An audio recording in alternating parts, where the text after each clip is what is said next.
C'est l'heure de politique sur France 24. Bienvenue à vous. Il y a des succès qui donnent envie de lever les bras et d'aller se reposer immédiatement tant l'effort a été soutenu.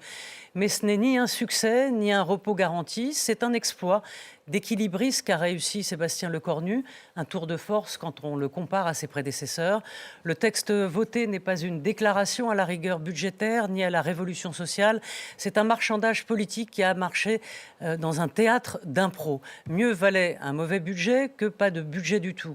Alors c'est une réussite sifflée, un scénario du pire évité. La droite est divisée comme un meuble en kit Ikea avec des députés qui n'écoutent plus leur chef. Le PS a gagné le droit de ne pas savoir ce qu'il veut. Le Rassemblement national lui a perdu l'occasion de proposer quoi que ce soit. Et la France insoumise a gagné encore le droit de dire non et toujours non, quoi qu'il arrive. Mais en attendant, est-ce que la France avance? On demande l'avis de nos éditorialistes. Michel Cotta, bonsoir à vous. Bonsoir. Éditorialiste à Paris Match et auteur des Derniers Grands chez Plomb. Bonsoir à vous et merci d'être avec nous. Tristan Banon, bonsoir à vous. Bonsoir. Vous êtes éditorialiste à Franc-Tireur et aux Échos. Merci d'être là. Laurent Geoffrin, directeur du journal journal.info. Merci d'être avec nous. Et Bonsoir. Henri Vernet. Bonsoir Henri, rédacteur en chef adjoint du Parisien. Alors beaucoup de médias titrent La Victoire. Peut-on parler de victoire ou d'un sauvetage de naufragés abîmés par la houle, Michel, sur ce budget? Non, je pense qu'on peut. Effectivement, on était, je crois, dans les dernières minutes, on était tous à compter l'écart qui allait être entre les deux prises de décision.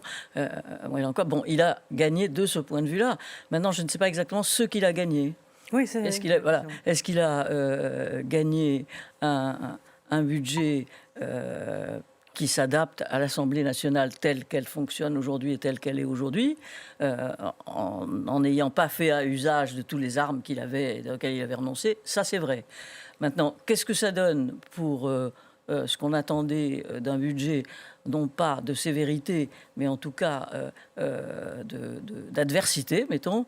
Non, je crois que c'est un budget, de ce point de vue-là, qui peut satisfaire les uns et les autres, et qui peut aussi ne satisfaire personne. Voilà. Oui. Pour vous, Tristan Banon, est-ce que vous emploieriez le mot victoire, sauvetage? Est-ce que, dans le fond, on vote un mauvais budget, mais il a le mérite d'être voté?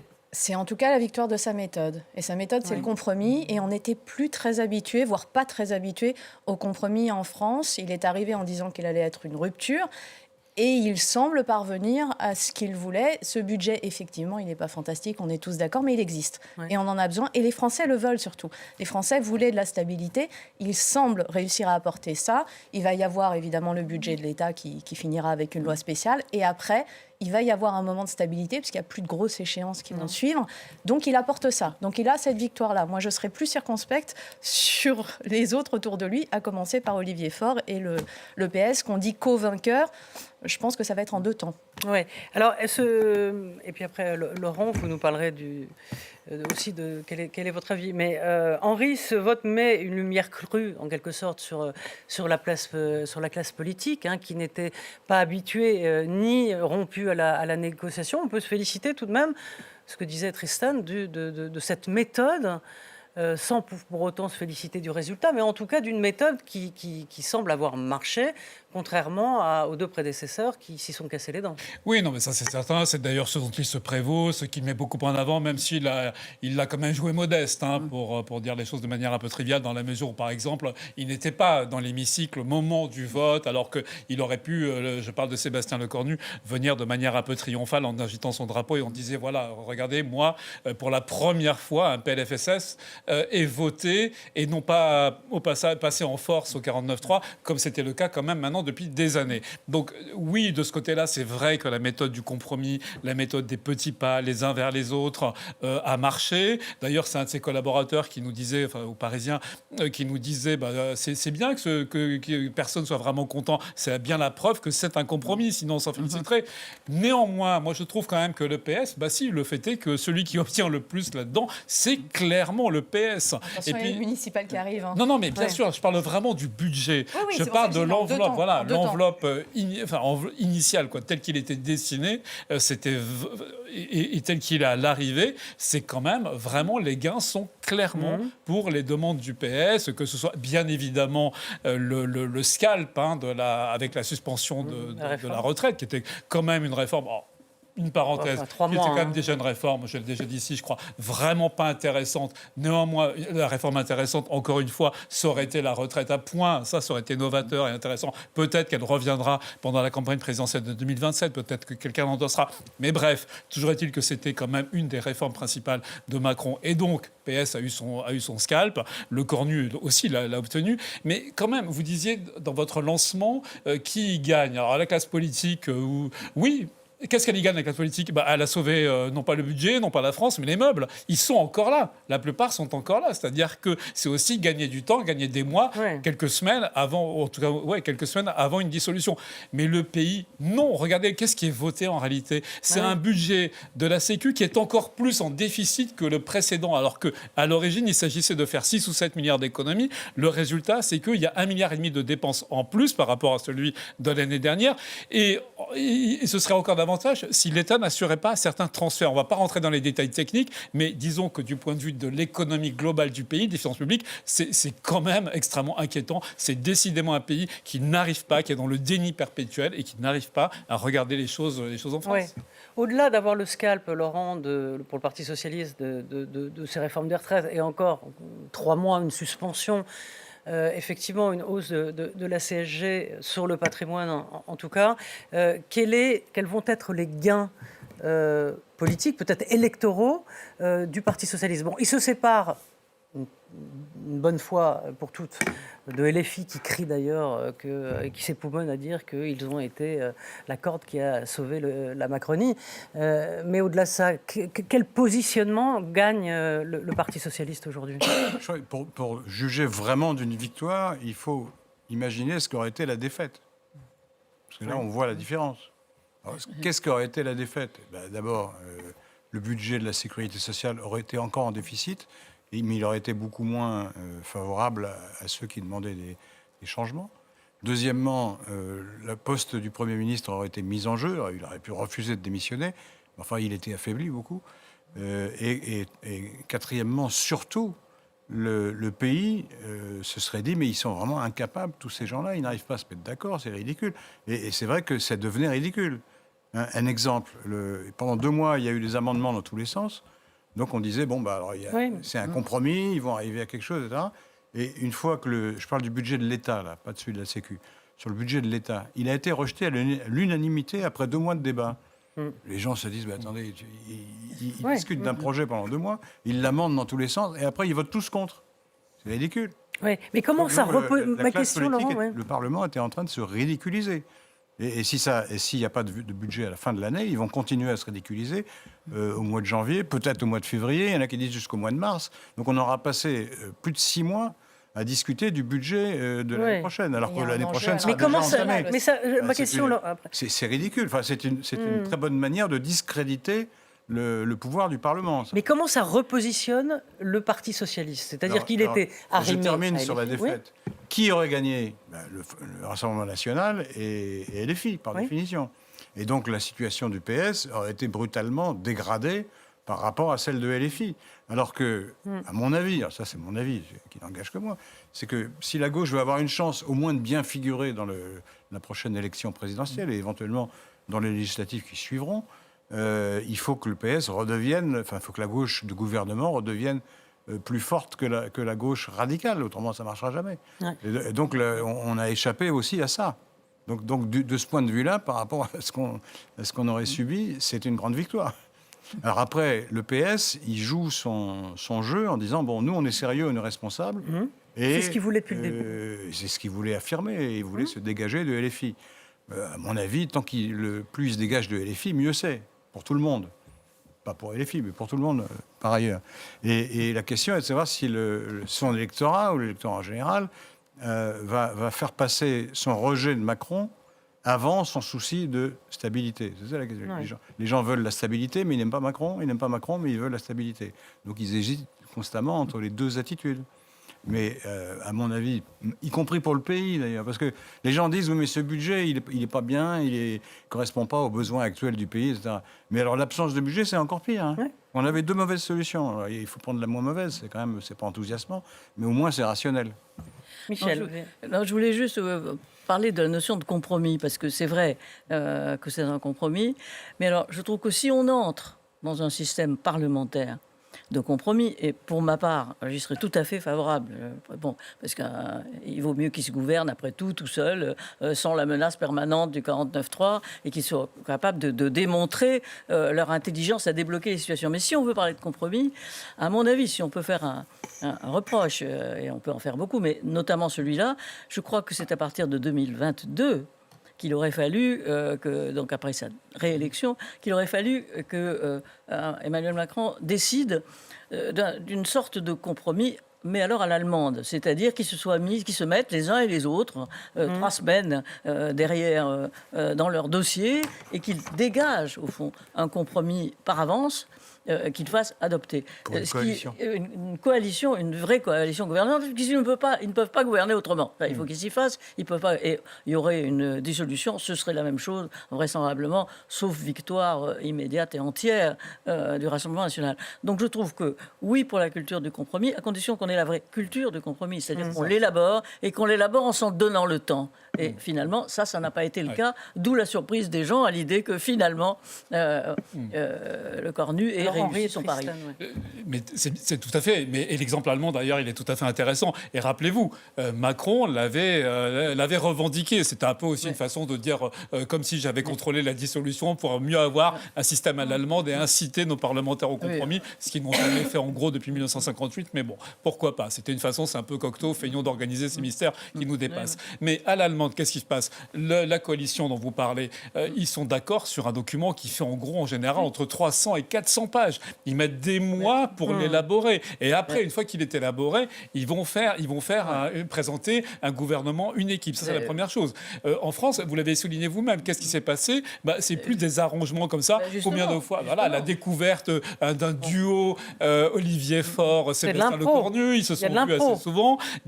À l'impro, souvent derrière les rideaux. Enfin, c'est ça qui s'est passé. Oui, c'est un début. Ça, je regrette. Alors, c'est un début. Vous dépeignez très bien ce que je regrette.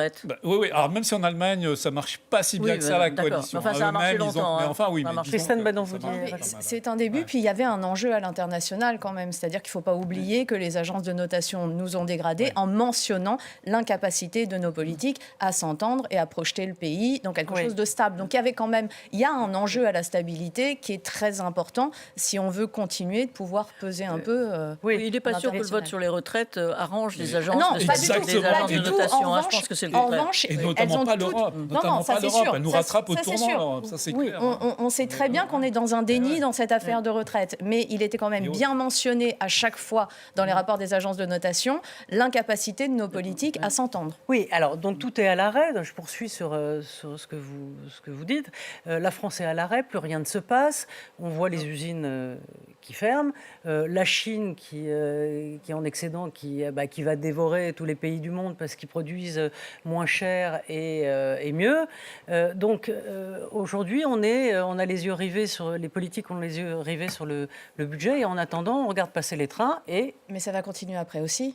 Il ne va rien se passer d'extraordinaire après le vote du budget. Il ne va rien se passer jusqu'en 2027, globalement, d'important et de déterminant. Et c'est peut-être ça qui est le plus grave, et c'est peut-être ça le déni principal dans lequel le pays tout entier est, à commencer par nos politiques. C'est qu'on a l'impression que plus personne ne voit l'intérêt supérieur de la nation. Oui. C'est effrayant. En réalité, c'est effrayant. Le retard qu'on est en train de prendre et notre incapacité à affronter les problèmes collectivement parce que chacun est dans des petits calculs d'appareil et chacun essaye de tirer son épingle du jeu, c'est assez triste. C'est ça qui est un peu déplorable. Il faut dire qu'on n'est pas les seuls. Il faut dire qu'on n'est pas lorsque c'est un problème qui vise toute l'Europe. C'est un problème on voit bien que l'Europe est confrontée à un défi, et que lorsque certains en Amérique et notamment Donald Trump disent que l'Europe est dépassée, c'est la fin on sent bien qu'on a effectivement un problème européen de ce type face au Mais dérèglement leurs du réponses ne commerce sont pas la mondial. gabegie. Leurs réponses sont quand même assez organisées. Il y a quand même une tentative de faire front. Regardez le Danemark, regardez l'Allemagne, voilà, par exemple. d'accord. L'Allemagne qui Oui, a on va- un effort de défense, un effort de réarmement. Alors, ils partent de Oui, plus oui. loin que nous. Néanmoins, ils ont cet effort et c'est quand même fondé sur des bases assez solides. Ce n'est pas le cas en France. Il n'y a rien à faire. Regardez, par exemple, cette réforme des retraites. Mais enfin, ça fait depuis 2010 qu'elle est au chantier permanent. Et 2010, c'était, rappelez-vous, c'était 62 ans, si je ne me trompe pas. Et aujourd'hui, on est encore sur les mêmes thèmes. Et vous avez raison, pendant ce temps, on ne parle pas des urgences. C'est quoi aujourd'hui les urgences? C'est le désastre industriel avec Brandt, par exemple, Oui. avec le naufrage de Brandt. mais- Mais quel est le temps qui est passé Oui, c'est- réellement à prendre en main C'était ma toutes ces question. questions-là qui sont fondamentales? Ouais. Mais il faut même remarquer que quand la gauche était au pouvoir, il y a 10 ans maintenant, le déficit a été ramené à 3%. 2, il y a eu une politique de réindustrialisation à travers le CICE, CICE, qui a été, dont profite qui a Emmanuel été- Macron qui a aujourd'hui. été vilipendé par la moitié de la classe politique française, quand même. Et il y avait une Donc réforme. là, vous rendez grâce à François Hollande. C'est pas que lui, c'est la gauche. La gauche a gouverné ce pays La pendant gauche 5 ans. social-démocrate, je suis social-démocrate. Oui, enfin, il y avait François tout le Hollande en monde, il y avait les 2014. écologistes aussi, enfin, Oui. pour une partie du quinquennat. Et je constate que les résultats sont plus mauvais maintenant qu'ils n'étaient à l'époque. Et sur la réforme des retraites, il avait passé... Alors qu'est-ce qui s'est passé entre d'après attendez, vous il Oui. avait fait passer une réforme que la gauche voudrait rétablir aujourd'hui à 62 ans avec 43 ans de cotisation. Mais il y avait en échange une prise en compte de la pénibilité que Macron a virée.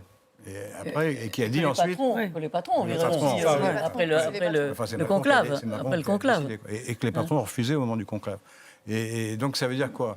Ça veut dire qu'une gauche qui ne prend pas en compte la compétitivité du pays n'est pas sérieuse. C'est vrai. Et deuxièmement, une droite qui ne prend pas en compte la nécessité d'un minimum de justice sociale n'est pas sérieuse non plus.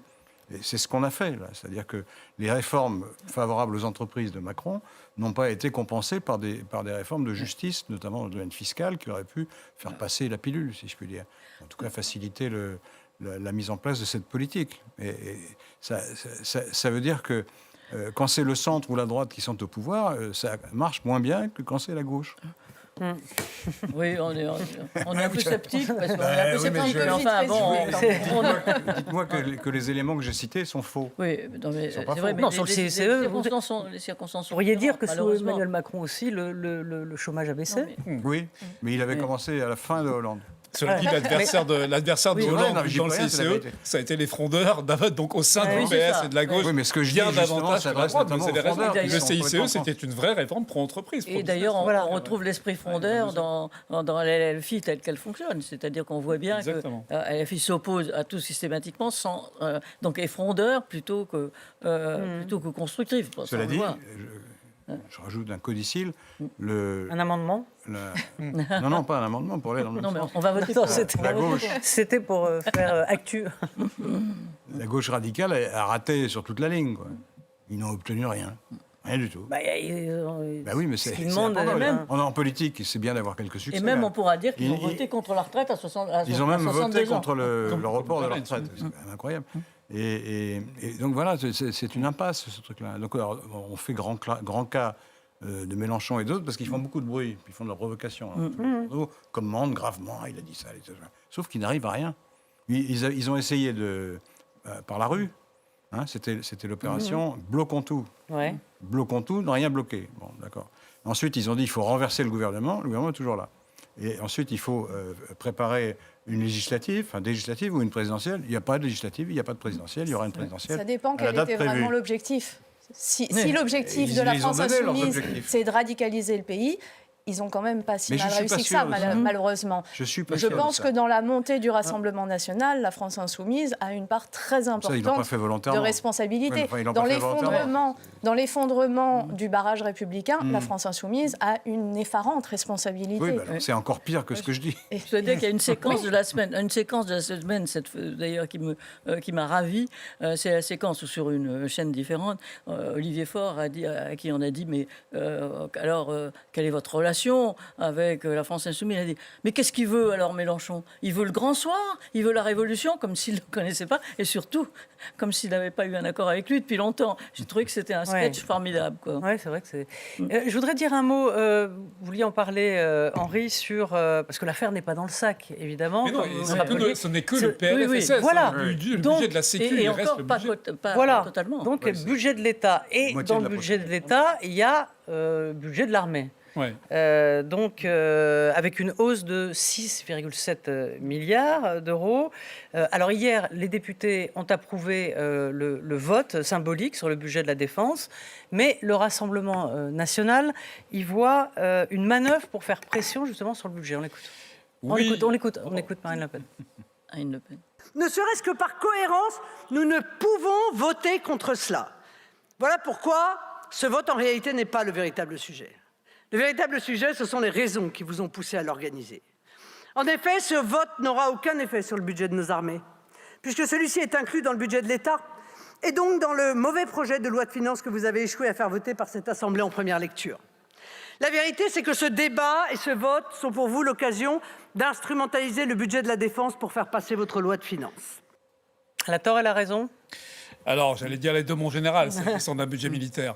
Mais bon, clairement, il y a une stratégie de la part de Sébastien Lecornu. C'est vrai que, alors, si on part du principe qu'il y a réellement une aggravation des périls de manière assez générale et singulièrement de la menace russe, qualifiée maintenant d'existentielle, que ce soit par Macron déjà depuis plusieurs mois, mais également des chefs d'état-major, parce que déjà le précédent l'avait fait. Donc on sent quand même qu'il y a une espèce on tire un peu l'alarme en disant réarmement moral et matériel.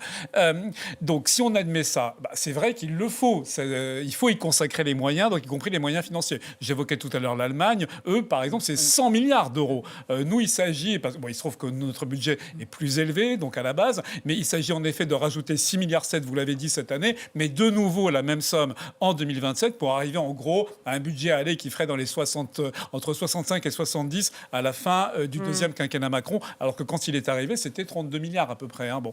Donc si on admet que c'est nécessaire, alors qu'est-ce qu'il fait là, Lecornu ? C'est vrai qu'il ambiance un peu les esprits de l'Assemblée en disant, écoutez, puisqu'on n'a pas pu vraiment faire de vrais débats sur le budget de l'État, eh bien, je vais prendre morceau par morceau. Donc là, hier, c'était la défense. En gros, c'est le vote qu'il a obtenu, qui est large. J'y étais, moi, à l'Assemblée hier. Je crois que de mémoire, c'est 411 voix pour, voilà, et 80 contre. Ça veut dire quoi ? Ça veut dire qu'il a obtenu des députés d'accepter le principe d'une hausse des dépenses des crédits militaires. Bon, ça veut dire que quand vraiment il s'agira de discuter, ils ne se déjugeront pas. Et donc, Marine Le Pen, c'est en cela qu'elle dit que c'est une instrumentalisation, parce que quelque part, parce que c'est un coup à blanc pour des militaires, c'est-à-dire que le vote hier était purement symbolique, c'est après, quand tu vois. Bon. Et donc, c'est vrai que c'est en cela qu'elle dit que c'est une instrumentalisation. En plus, elle dit que de toute façon, c'est la stratégie globale de Macron n'est pas la bonne, mais comme les militaires, c'est important pour eux, elle a quand même voté hier. Bon. Mais maintenant, il faudra vraiment concrétiser cela. C'est un vrai débat. Alors, cela dit, Lecornu a également prévu de faire la même chose sur la loi contre le narcotrafic, un débat suivi d'un vote, alors que, encore une fois, il ne pourra pas engager de crédit. Et puis sur d'autres termes encore. Donc, c'est un peu une façon, c'est vrai, une stratégie pour contourner. D'ajouter de la gravité. Il le fait, il le fait modestement, je veux dire. Il a une façon à lui, c'est ce qu'a dit Trissa, c'est vraiment Trissa, c'est que il a une manière à lui, il a une méthode à lui qui est quand même effectivement assez nouvelle, venant d'un jeune Premier ministre. Et on voit bien que c'est là-dessus qu'il capitalisera l'ensemble. Et que tous les budgets, quels qu'ils soient, vont être amenés sur le même terrain. C'est-à-dire, oui, il faut une France stable dans une Europe où la France compte encore. Voilà. Ça va être encore le même manège Christiane Banon, je ne sais pas si c'est un manège, ce sont des nécessités qui tombent bien, oui. Et il est pour la discussion, donc c'est assez logique qu'il les envisage de cette façon. Moi, je vois pas ce qu'il y a de très choquant en fait là-dedans, et je trouve ça plutôt personne sain. n'a été choqué. Non, mais je trouve ça plutôt sain. Apparemment, Marine Le Pen et les filles sont très choquées par le fait. Oui. Moi, je trouve ça plutôt sain. On a une nécessité, si on veut déjà, pour ceux qui disent qu'on est va-t-en-guerre, si on veut en tout cas essayer de garantir la paix, il faut bien être prêt à la guerre. On a un problème avec le narcotrafic. Ces questions méritent d'être débattues, qu'on en débatte, qu'il se crée un consensus autour de ça et que ça le serve. Bon, eh bien, ma foi, c'est la vie. Donc c'est un vrai retour du parlementarisme, Laurent. Il donne. Alors, ça. je veux dire, c'est plutôt Par la force des simple. choses, c'est le Je veux dire, Parlement qui décide. non, mais on a l'impression qu'on a pris les choses à l'envers Mais depuis. globalement, l'image n'est pas bonne. Heureusement qu'ils n'ont pas refusé ce budget, parce que là, c'est un désastre complet. Enfin, le principe du budget, parce qu'encore une fois, mais et là où la stratégie devient un peu une tactique, c'est vrai que, imaginons qu'il y a un peu le même vote sur les autres débats, c'est vrai que si jamais le budget, puisque donc là on a parlé du PLFSS, et encore vous avez raison, il doit être confirmé après son passage au Sénat, donc il faudra un deuxième vote. Mais bon, quand on passera vraiment au budget de l'État, on peut quand même imaginer en réalité qu'on verra réapparaître un 49.3, c'est d'ailleurs ce que demande François Hollande et quelques autres qui le suggèrent. Imaginons que ça se finisse. Mais loi spéciale, ça n'empêchera pas que... il faudra recommencer après. Exactement, Oui, voilà, oui, il faudra bien sûr. recommencer. Bien Et on sûr. voit mal quand même ces discussions continuer alors qu'on sera en campagne des municipales. Il y a un moment, il faut quand même faire autre chose que s'occuper d'un budget, des retraites, etc. Parce que la différence Mais bon. entre loi spéciale et 49.3, c'est-à-dire que La la 49.3, loi c'est spéciale, le budget. 49.3, Alors c'est que la loi spéciale, Ah ouais. c'est Dans vous un expédiez budget, les affaires dans courantes. l'autre, il y en a pas. Voilà. Et juste pour dire, donc tout le monde pourra crier au scandale sur les 49.3, et puis une censure sera possible. Néanmoins, le gouvernement pourrait se prévaloir du ah oui, mais par exemple sur un gros morceau qui est celui des dépenses de défense, vous m'avez approuvé. Ouais. Voilà, Justement, parce qu'on ne peut pas à la fois faire le reproche à un gouvernement, comme on a tendance à le faire. Vous êtes tous les yeux rivés sur votre budget, sur vos petites combines, etc., et vous ne faites rien par ailleurs. Et en même temps, dès qu'ils font quelque chose du genre la loi sur le narcotrafic, Ah oui, non, mais ça, leur dire... C'est pour faire oublier la Voilà, c'est discussion pour faire budgétaire. oublier la discussion et c'est pour Savoir. forcer, quelque part, et faire du chantage sur une éventuelle majorité.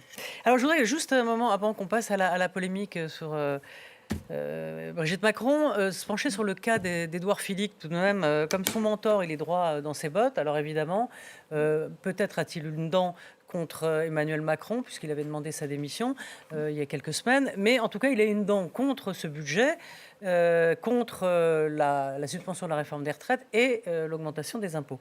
Donc, on va écouter l'un de ses lieutenants et on en reparle. Légitime qu'on ne s'inscrive pas, nous, parmi les artisans du chaos, qu'on ne soit pas justement à l'aune des extrêmes à faire une opposition stérile. Mais il était important qu'on puisse affirmer quand même, parce qu'il ne faut pas mentir aux Françaises et aux Français sur la situation budgétaire du pays, qu'on puisse affirmer les choses et ce qui ne va pas en particulier dans ce budget, sans pour autant que ça fasse finalement entrave à son adoption. Voilà. Est-ce que la stratégie d'Édouard Philippe est lisible aujourd'hui, en tout cas pas visiblement vis-à-vis de ses troupes. La division dans ses troupes, en tout cas, elle est visible, puisque lui, il avait dit abstenez-vous, et je crois qu'ils sont 9. 18, oui, à voter 9, pour. C'est ça, à avoir voté pour. Donc, ils n'ont pas suivi le chef.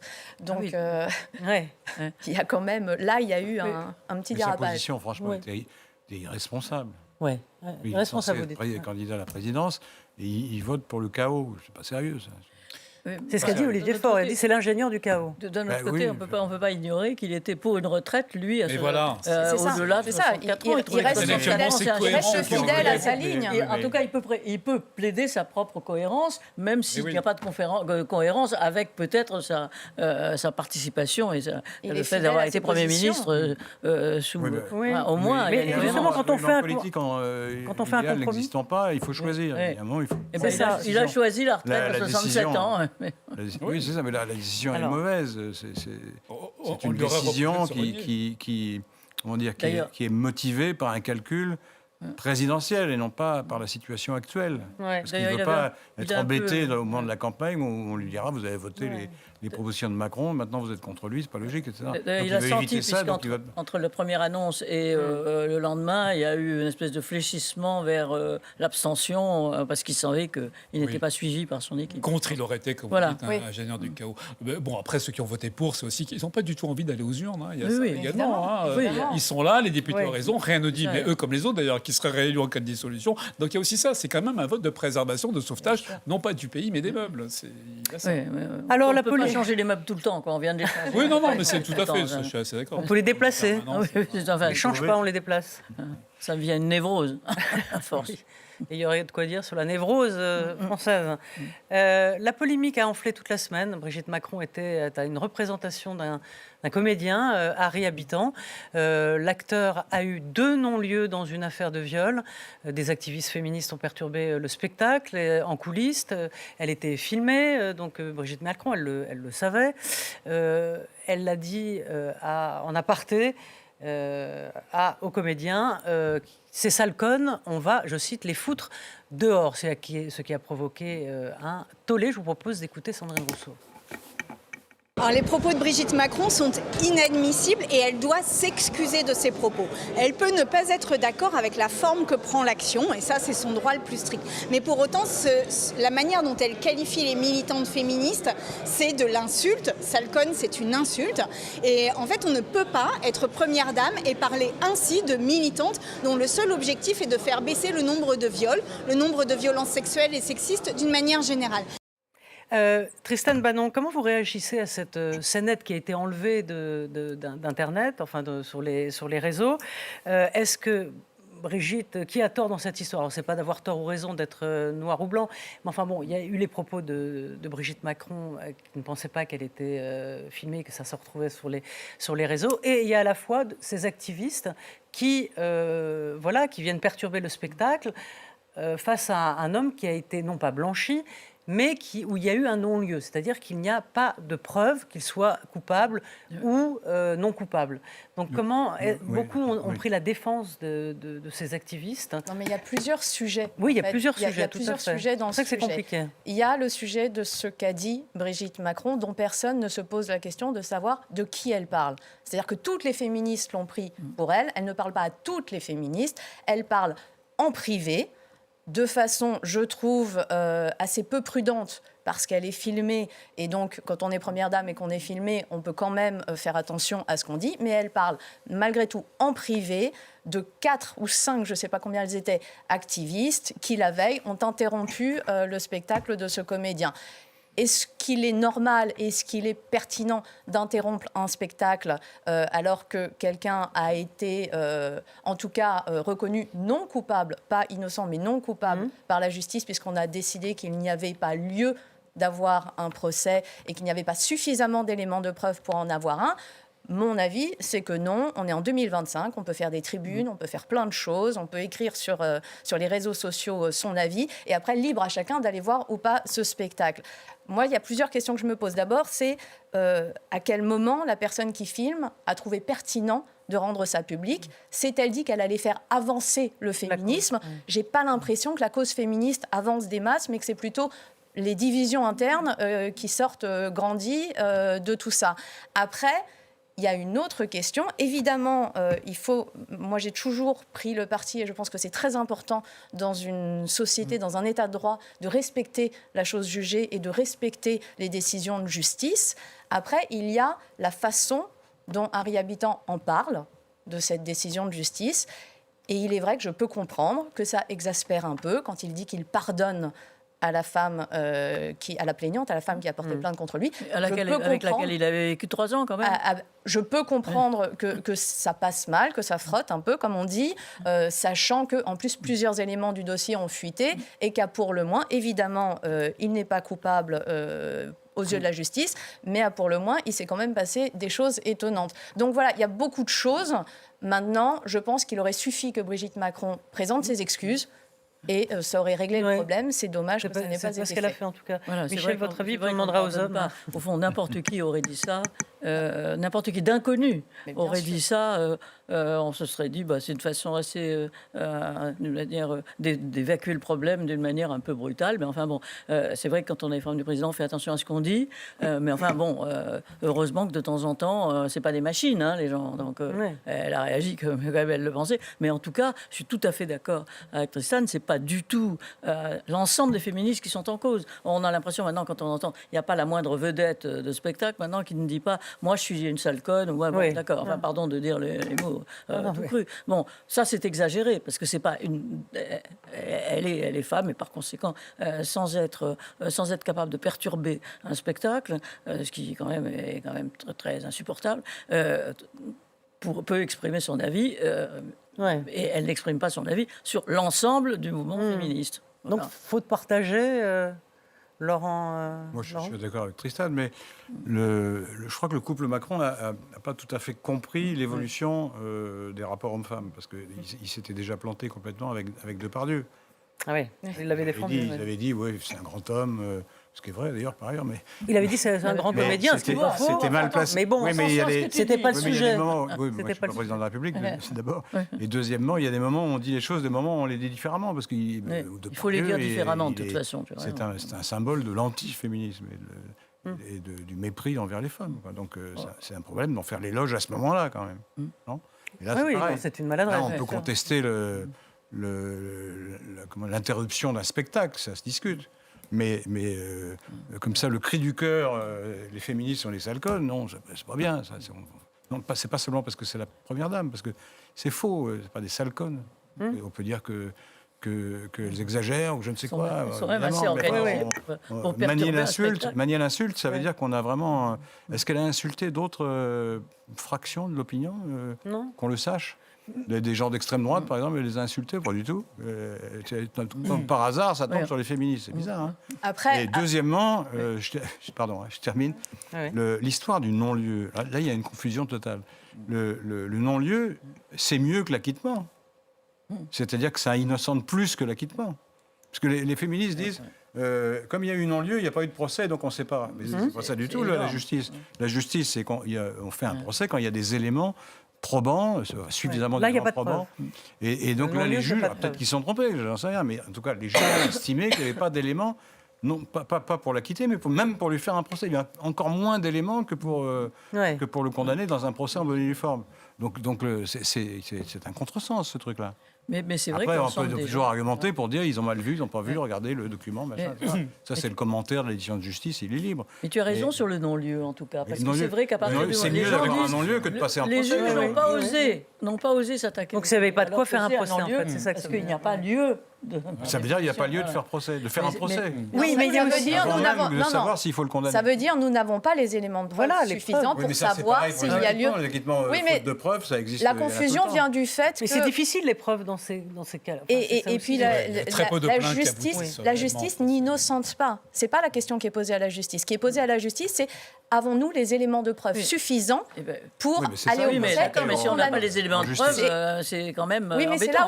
là où il y a une mésentente Quand il y a entre le le doute- discours féministe Enfin, et le un non-lieu, c'est discours... un non-lieu, quand même. Il faut rappeler le principe, le doute profite à l'accusé. Bien sûr. Si le doute permet de condamner les gens, on voit bien les Ah, mais il ne s'agit pas de deux condamner. écueils. La personne a parlé de le Mais elles ont l'air condamner. de dire que le doute doit incriminer Non, l'accusé. non, un c'est problème, pas ça. exactement ça. Ce qu'elles disent, c'est que ça n'est pas parce qu'il y a eu un non-lieu Ah bah, que la alors, chose n'a pas existé. Oui, mais d'accord, mais C'est ça pas la veut- même chose. ça veut dire Et on qu'elle sait se très fiche des bien. preuves. Et on Ça, sait c'est très comme ça. bien. Mais alors, toute décision de justice peut Et être comme soumise ça. à cette critique, hein, toute. Mais tout bien non-lieu, sûr, c'est bien pas un sûr, non-lieu mais ou il un y a peu de juristes qui vont vous dire qu'une décision de justice est autre chose que le fait de savoir si on a ou pas les éléments de preuve pour prouver Oui, non, mais ce que je ou je pour parlais de la condamner. distinction entre Oui, non-lieu oui, et acquittement en disant bien sûr. non-lieu, ça veut rien dire. Si, ça veut dire qu'il n'y a pas des. Il y a il y a pas eu- encore il y a pas eu moins de procès. d'éléments que Et s'il y avait un acquittement, ça veut dire qu'il y a des preuves, quand même, la preuve. Pour revenir à votre question sur Brigitte Macron, je pense qu'en effet, oui, elle devrait s'excuser. Parce que je partage vraiment largement tout ce qui a été dit, et notamment ce que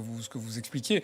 Mais le fait est que les propos, ils ont été tenus. Ils ont été filmés en plus par quelqu'un qui est totalement en confiance avec la Première Dame. C'est même des petits arrangements qui pourraient même choquer un petit peu, cette manière dont cette agence est constamment... Le Mimi dans les Marchand, bases. hein. Mais voilà, mais exactement. Chef des paparazzis. Et, voilà, Laquelle et ça a est condamnée en fuité, justice. et Oui. ça a fuité non pas par idéologie Pas ou une quoi que ce non-lieu. soit, Méfiez-vous de par, mes par amis, pure, méfiez-vous par de mes pure amis. maladresse, quoi. Donc bon, mais ce propos, il est dérangeant. On vient de l'expliquer. Il est choquant. D'ailleurs, je trouve que Yael Braun-Pivet, la présidente de l'Assemblée nationale, a une bonne réaction par rapport à ça, en disant quand même que ce sont des propos qui ne, enfin voilà, qui étaient clairement, oui, et sont regrettables s'agissant d'une cause quand même qui à la base est totalement légitime. La méthode, on peut totalement discuter, mais la cause elle-même, donc elle devrait, oui, s'en excuser, s'en expliquer, quoique il n'y ait pas grand-chose quand même à expliquer. Et ça, c'est quand même, vous parliez du couple Macron, c'est quand même une constante chez le président, alors beaucoup plus chez lui, puisque c'est lui qui s'exprime